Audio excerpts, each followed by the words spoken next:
नमस्कार दोस्तों, स्वागत है आपका आज के मौके समाचार में, जिसमें सबसे पहली और बड़ी खबर में आपको बताएंगे कि आतंकियों का मिशन कश्मीर बुरी तरह फेल। 5 वर्षों में आतंक से जुड़े घटनाओं में आई 70% की गिरावट। खबर में आगे आपको बताएंगे कि मोदी सरकार का बड़ा धमाका, इंडिया जीडीपी की रफ्तार देख हैरान जापानी अर्थशास्त्री, कही ऐसी बात कि दुनिया सन्न। इसी के साथ खबर में आगे जिक्र होगा कि यूपी में अब ऐसा नहीं होता, धनबाद में बोले सीएम योगी। विपक्षी दलों को बताया एक ही थाली का चट्टा बट्टा। क्या कुछ कहा योगी आदित्यनाथ ने, आपको जरूर बताएंगे। खबर में आगे जिक्र होगा कि घुसपैठियों के साथ कांग्रेस को भी भेजना चाहिए बांग्लादेश, हेमंत बिस्व शर्मा का बड़ा बयान। और इसी के साथ जिक्र होगा कि दुनिया में 4% जनसंख्या वालों को 80% संसाधन चाहिए, विवाह 2024 में बोले संघ प्रमुख मोहन भागवत। दोस्तों, इसी प्रकार की तमाम बड़ी खबरें आपके लिए लेके आए हैं, लेकिन उससे पहले आपसे निवेदन कि वीडियो कीजिए लाइक और चैनल को सब्सक्राइब करके बेल आइकन दबाकर कमेंट में लिखे जय हिंद। रुक करते हैं सबसे पहली और बड़ी खबर की तरफ। आतंकियों का मिशन कश्मीर बुरी तरह फेल। 5 वर्षों में आतंक से जुड़ी घटनाओं में आई 70% गिरावट। जी हाँ दोस्तों, गृह मंत्रालय ने एक संसदीय समिति को बताया कि नरेंद्र मोदी सरकार के दौरान 2019 के बाद से जम्मू कश्मीर में आतंकवाद संबंधी घटनाओं में 70% से अधिक की गिरावट देखी गई है। गृह सचिव गोविंद मोहन ने गृह मामले की स्थायी समिति को बताया कि पिछले 5 वर्षों में आतंकवाद से संबंधित मामलों में कमी आने के बावजूद लश्कर-ए-तैयबा और जैश-ए-मोहम्मद जैसे आतंकवादी संगठनों का खतरा अब भी मंडरा रहा है। गोविंद मोहन की ये टिप्पणी इसलिए महत्वपूर्ण है क्योंकि केंद्र सरकार ने 5 अगस्त 2019 को जम्मू कश्मीर में अनुच्छेद 370 को निरस्त कर दिया था और तत्कालीन राज्य को 2 केंद्र शासित प्रदेशों में पुनर्गठन किया था। रुक करते हैं अगली ब्रेकिंग न्यूज़ की तरफ। मोदी सरकार का बड़ा धमाका, इंडिया जीडीपी की रफ्तार देख हैरान जापानी अर्थशास्त्री, कही ऐसी बात कि दुनिया रह गई सन्न। जी हाँ दोस्तों, जापान से भारत के लिए बड़ी खबर सामने आई है। भारत जल्द जापान को पछाड़कर दुनिया की चौथी सबसे बड़ी अर्थव्यवस्था बन जाएगा। जापानी मीडिया की रिपोर्ट में ये जानकारी दी गई है। जापान टाइम्स में एक आर्टिकल पब्लिश हुआ है जिसमें इंडियन इकोनॉमी की जमकर तारीफ की गई है। यह लेख अर्थशास्त्रियों के साथ चर्चा पर आधारित है। इस डिबेट में कैपिटल इकोनॉमिक्स के एशिया प्रशांत प्रमुख मार्शल थिएलियंट भी शामिल हुए। रुक करते हैं अगली ब्रेकिंग न्यूज़ की तरफ, जो कि आ रही है योगी आदित्यनाथ से जुड़ी हुई। धनबाद में बोले सीएम योगी, विपक्षी दलों को बताया एक ही थाली का चट्टा बट्टा। जी हाँ दोस्तों, यहाँ पर बड़ी खबर आ रही है। उत्तर प्रदेश के मुख्यमंत्री योगी आदित्यनाथ ने गुरुवार को निरसा के नया डांगा काली मंदिर परिसर में भाजपा की चुनावी सभा में एक बार फिर बटेंगे तो कटेंगे, एक रहेंगे सेफ रहेंगे की बात कही। उन्होंने बांग्लादेशी घुसपैठियों, रोहिंग्या मुसलमानों व लाल सलाम वालों के खिलाफ जमकर हमला बोला और उन्हें खदेड़कर झारखंड में भाजपा की सरकार बनाने की अपील लोगों से की। गेरुआ वस्त्र पहने मंच पर आते ही योगी आदित्यनाथ ने अपना भाषण भारत माता की जय और वंदे मातरम से शुरू किया। इस दौरान उन्होंने धरती आभा बिरसा मुंडा की जयंती का जिक्र कर आदिवासियों व कोयलांचल को पावन धरती कहकर कोयलांचल वासियों को भी साधने की कोशिश की। जय जोहार व जय श्री राम से लोगों का अभिवादन कर झारखंड वासियों को भाजपा के पक्ष में करने की कोशिश की। उन्होंने कहा कि 15 नवंबर को बिरसा मुंडा की जयंती है। प्रधानमंत्री नरेंद्र मोदी ने पूरे देश में बिरसा मुंडा को सम्मान देते हुए उनकी जयंती को मानने का निर्णय लिया है। योगी ने कहा कि विधानसभा चुनाव के पहले चरण के मतदान के रुझान ने बता दिया कि झारखंड में फिर से भाजपा की सरकार बनने जा रही है। रुक करते हैं अगली ब्रेकिंग न्यूज़ की तरफ। घुसपैठियों के साथ कांग्रेस को भी भेज देना चाहिए बांग्लादेश, बोले हेमंत बिस्व शर्मा। जी दोस्तों, असम के मुख्यमंत्री और झारखंड विधानसभा चुनाव के लिए बीजेपी के सह प्रभारी हेमंत बिस्व शर्मा ने कांग्रेस नेता गुलाम अहमद मीर के बयान पर तीखी प्रतिक्रिया दी। शर्मा ने कहा कि मीर ने घुसपैठियों को रसोई गैस सिलेंडर देने की बात की है और ये कांग्रेस के वोट बैंक को खुश करने के लिए किया जा रहा है। दोस्तों, रुक करते हैं अगली ब्रेकिंग न्यूज़ की तरफ। दुनिया में 4% जनसंख्या वालों को 80% संसाधन चाहिए, बोले संघ प्रमुख मोहन भागवत। जी हाँ दोस्तों, राष्ट्रीय स्वयंसेवक संघ प्रमुख मोहन भागवत ने शुक्रवार को गुरुग्राम में विजन फॉर विकसित भारत 2024 सम्मेलन का उद्घाटन किया और इसको संबोधित करते हुए मोहन भागवत ने देश दुनिया के कई मुद्दे पर बात की। उन्होंने कहा कि आज समय विकसित भारत की मांग कर रहा है। दुनिया में 4% जनसंख्या वालों को 80% संसाधन चाहिए। विकास हुआ तो पर्यावरण की समस्या उत्पन्न हो गई। स्वयंसेवक संघ के सरसंघ संचालक मोहन भागवत ने कहा कि आज पूरी दुनिया में चर्चा है कि विकास चुने या पर्यावरण। 16वीं शताब्दी तक भारत हर क्षेत्र में दुनिया में अग्रणी था, मगर हम रुक गए और पिछड़ गए। हालांकि उससे पहले हमने अपने आप प्रूव किया है। विकास को समग्रता में देखा जाना चाहिए। संघ प्रमुख ने कहा कि मन और भौतिक दोनों को विकास साथ होना चाहिए। सब वैभव के बाद ही सुख नहीं मिलता। रुक करते हैं अगली ब्रेकिंग न्यूज की तरफ। गृह मंत्री होकर भी लाल चौक जाने में डरते थे सुशील शिंदे।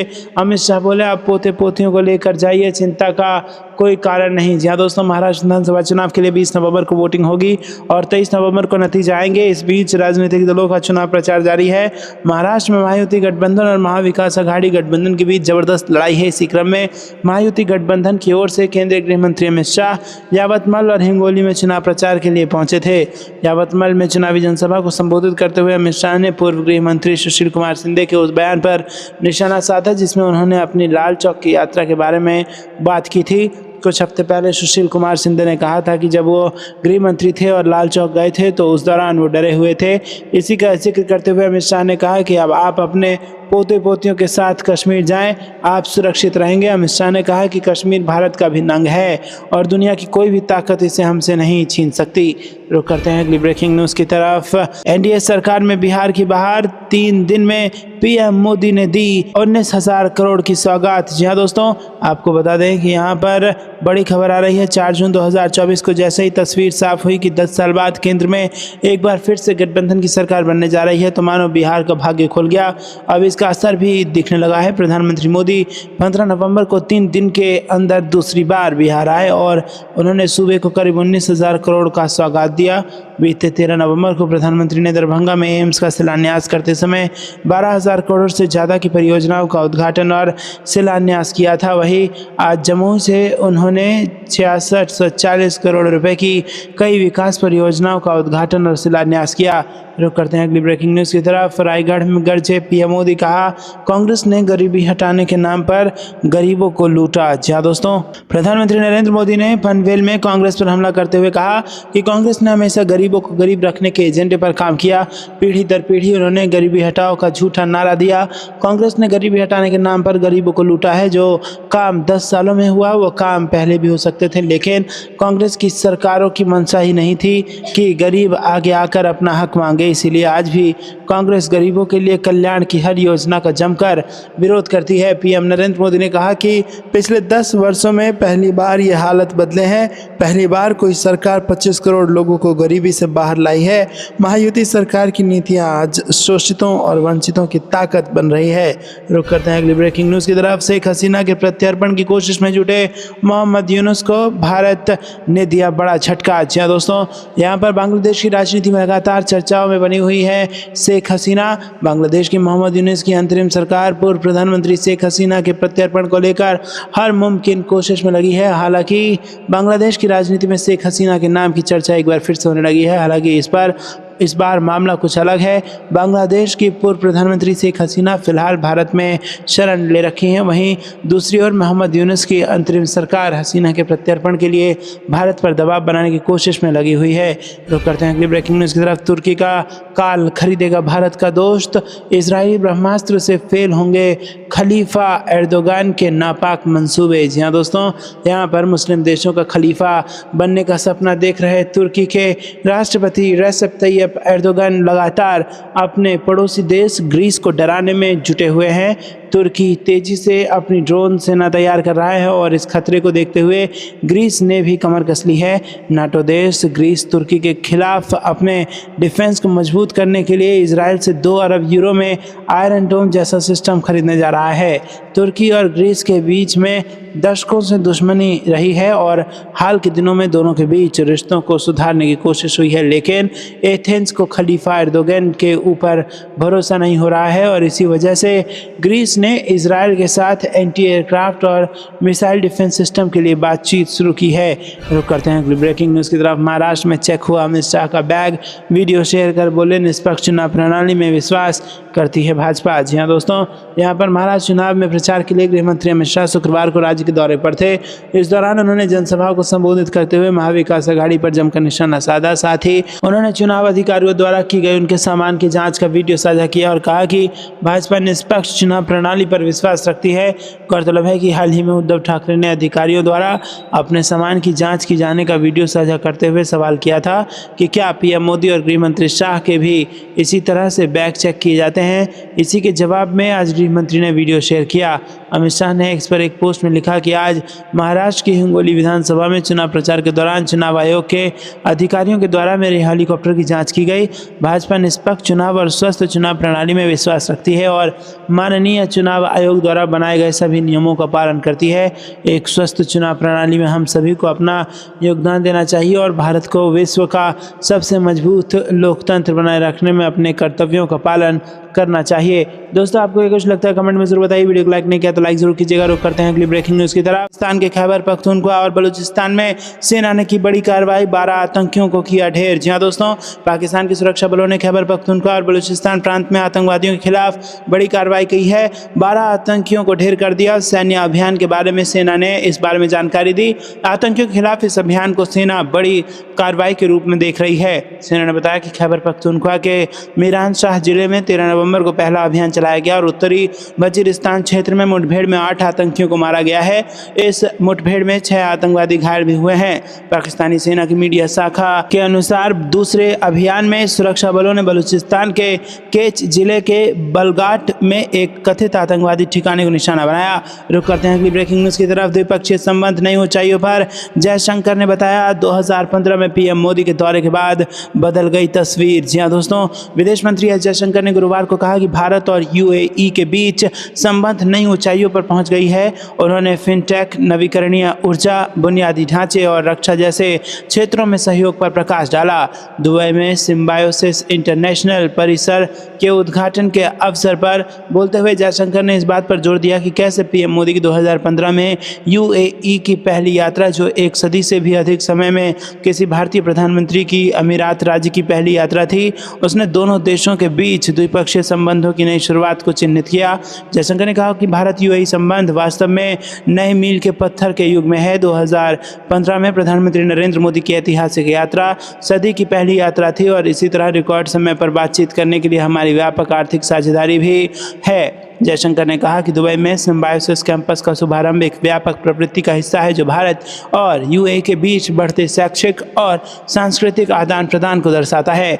रुक करते हैं अगली ब्रेकिंग न्यूज की तरफ। झारखंड में पहले चरण के मतदान के बाद हेमंत सरकार की उल्टी गिनती शुरू, अमित शाह का बयान। जी हां दोस्तों, केंद्रीय गृह मंत्री अमित शाह ने बृहस्पतिवार को झारखंड के मुख्यमंत्री हेमंत सोरेन पर निशाना साधते हुए कहा कि राज्य में विधानसभा चुनाव के पहले चरण के मतदान के बाद उनकी सरकार की उल्टी गिनती शुरू हो गई है। शाह ने दावा किया कि भारतीय जनता पार्टी झारखंड में सरकार बनाने को लेकर आश्वस्त है। केंद्र द्वारा भेजे 3.90 लाख करोड़ रुपए हड़प लिए सोरेन और झामुमो नीत गठबंधन ने नेताओं पर झारखंड के समृद्ध खनिज और अन्य संसाधनों को लूटने का आरोप लगाते हुए शाह ने कहा कि उन्होंने राज्य के गरीबों के लिए केंद्र द्वारा भेजे गए 3,90,000 करोड़ रुपए भी हड़प लिए हैं। हेमंत सरकार की उल्टी गिनती शुरू। अमित शाह ने गांडे में एक रैली को संबोधित करते हुए कहा कि झारखंड में हेमंत सोरेन की सरकार की उल्टी गिनती शुरू हो गई है। हम हेमंत सोरेन को जनता के लूटे हुए पैसे को भ्रष्ट नेताओं में बांटने से रोकेंगे।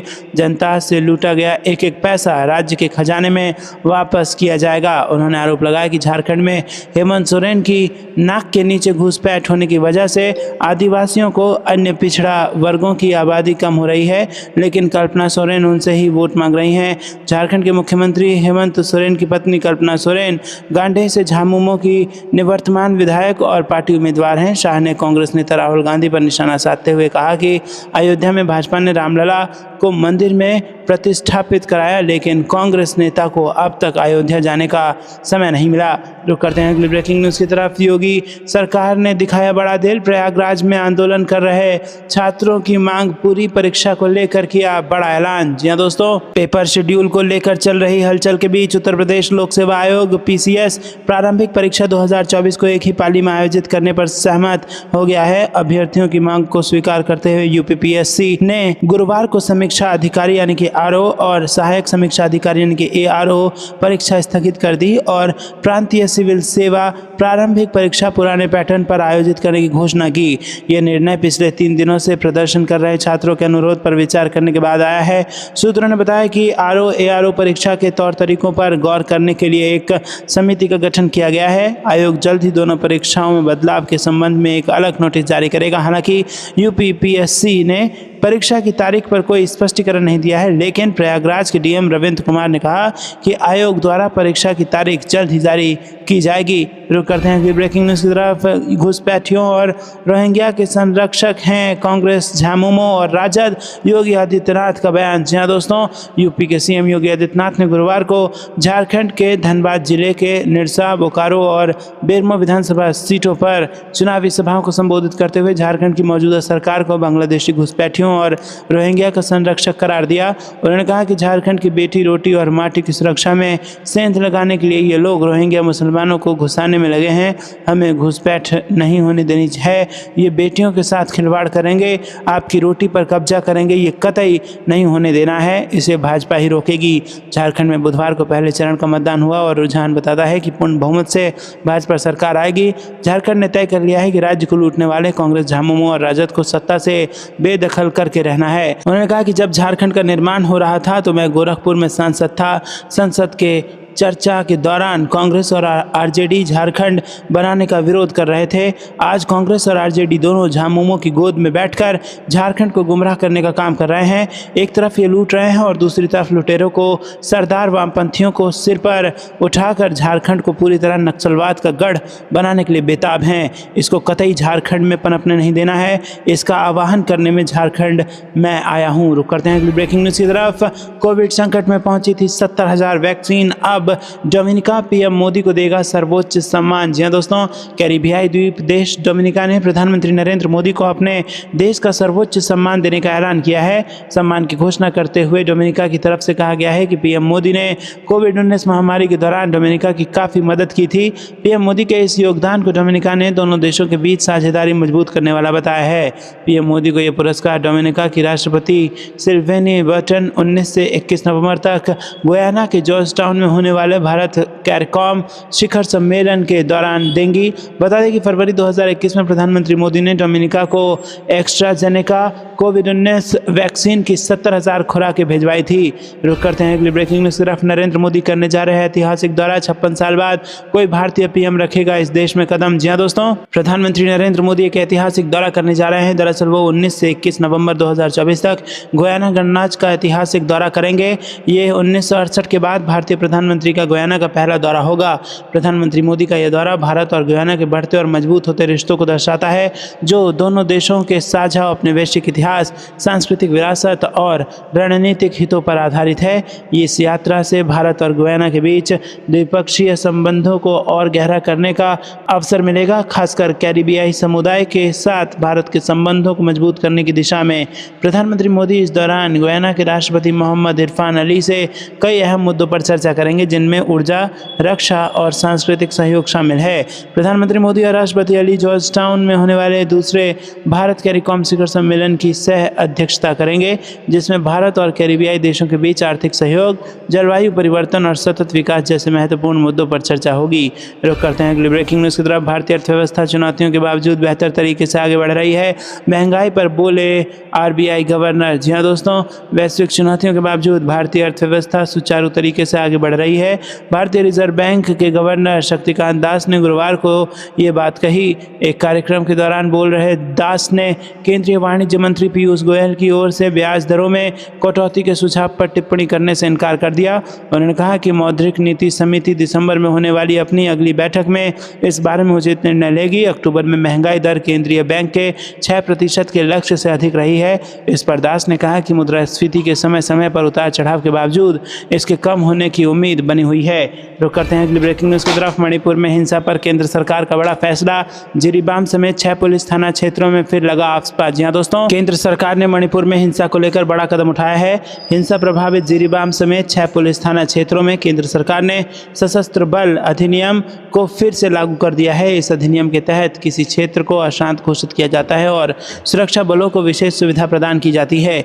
केंद्रीय गृह मंत्रालय की ओर से गुरुवार को अधिसूचना जारी की गई है। इस अधिसूचना में कहा गया है कि जातीय हिंसा के कारण वहां लगातार अस्थिर स्थिति है। रुक करते हैं अगली ब्रेकिंग न्यूज़ की तरफ। आर्मी, वायुसेना और नौसेना के कर्मियों के लिए बोनस की घोषणा, मिलेगा 40 दिन का वेतन। जी हां दोस्तों, रक्षा मंत्रालय ने भारतीय सेना, वायुसेना और नौसेना के पात्र रक्षा नागरिक कर्मचारियों के लिए बोनस की घोषणा की। इसके तहत 40 दिन के वेतन का भुगतान किया जाएगा और इस बोनस को उत्पादकता से जुड़ा बोनस कहा जाता है। वित्तीय वर्ष 2023-24 के लिए तीनों सेनाओं के सभी पात्र जीपी-बी और जीपी-सी कर्मचारियों जो लेखा वर्ष 2023-24 के लिए पीएलबी योजना के अंतर्गत आते हैं, उन्हें बोनस का फायदा मिलेगा। तो दोस्तों, आपको क्या कुछ लगता है कमेंट में जरूर बताइए। वीडियो को लाइक नहीं किया तो लाइक जरूर कीजिएगा। रुक करते हैं अगली ब्रेकिंग न्यूज़ की तरफ। इस सरकार का ऐतिहासिक फैसला, सीआईएसएफ में पहली महिला बटालियन बनाने को मिली मंजूरी। जी हाँ दोस्तों, महिला सशक्तिकरण को बढ़ावा देते हुए केंद्र सरकार ने एक बड़ा कदम उठाया है। देश के इतिहास में पहली बार केंद्रीय औद्योगिक सुरक्षा बल में एक महिला बटालियन की स्थापना को मंजूरी दे दी गई है। इस बटालियन में सिर्फ महिलाओं की ही भर्ती की जाएगी। गृह मंत्री अमित शाह ने खुद सोशल मीडिया पर सरकार के इस फैसले की जानकारी दी है। अपने पोस्ट में अमित शाह ने कहा कि राष्ट्र निर्माण के हर क्षेत्र में महिलाओं की भागीदारी बढ़ाने के मोदी सरकार के विजन को साकार करने की दिशा में एक मजबूत कदम उठाते हुए सीआईएसएफ की पहली पूर्ण महिला बटालियन की स्थापना को मंजूरी दे दी है। गृह मंत्री ने आगे कहा कि एक विशिष्ट सैन्य टुकड़ी के रूप में गठित की जाने वाली महिला बटालियन देश के